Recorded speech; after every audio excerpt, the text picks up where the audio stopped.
नमस्तेऽस्तु भगवन् विश्वेश्वराय महादेवाय. I will tell you a story on land donation. Once upon a time, there was a king in the name Chitradan. He was a king for all the 7 islands. He enjoyed all comforts. Once he got in a divine wrath and went to Swargaloka. He won over Indra in war and ruled there also. He was a king for all the 3 worlds.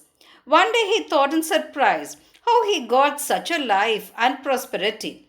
He had 6,000 sons, he had the best vehicles, he was much helpful to his people, there was no untimely death and such things in his country. He ruled with righteousness, he had a beautiful wife. Once he thought how to attain such prosperity in his next birth also. He went to sage Vasishta, who knows all virtues. He prayed to him and said, Tabanyani, due to your blessing, I enjoy unlimited wealth. I also have a beautiful wife. I am much prosperous and capable enough to do dana. I am doing annadana and fluid food dana. I have attained the strength of 1,000 elephants. I have no enemies. I have good children, good servants, and desireless citizens. I am capable enough to rule my country in the righteous way. Whatever I desire, I attain them immediately. I realize all this is due to the dana I did in my previous births. Still, you should explain me what punya deed I did. On hearing to this, sage Vasishta thought for a moment and began to tell.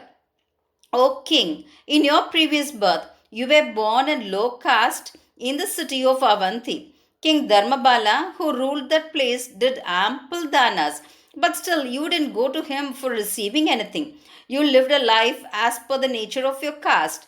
One time there was famine without rain. As you didn't get food, you went to the forest. There were many elders who lived on tuber roots there.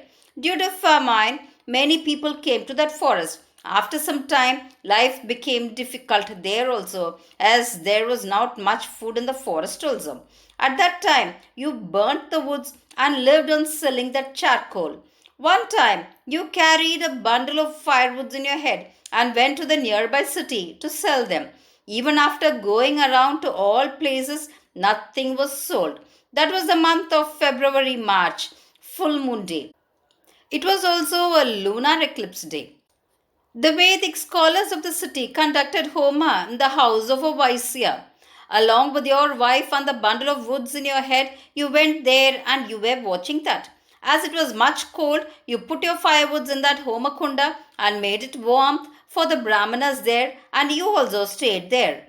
The Vaisya who conducted the Homa was very prosperous. He donated land to those Brahmanas.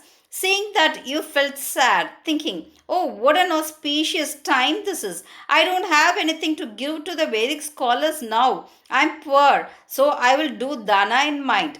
Thinking so, you felt pity on yourself and did dana in your imagination. So, you attained all prosperity in this birth.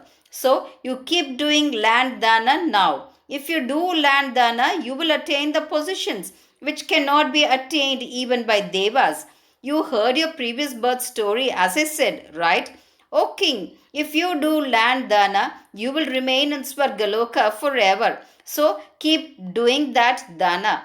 People who want seeing others do land dana and thinking in mind that they also should do that, if they themselves attain such best positions, then what can be said about the fortunes one will attain on doing land dana?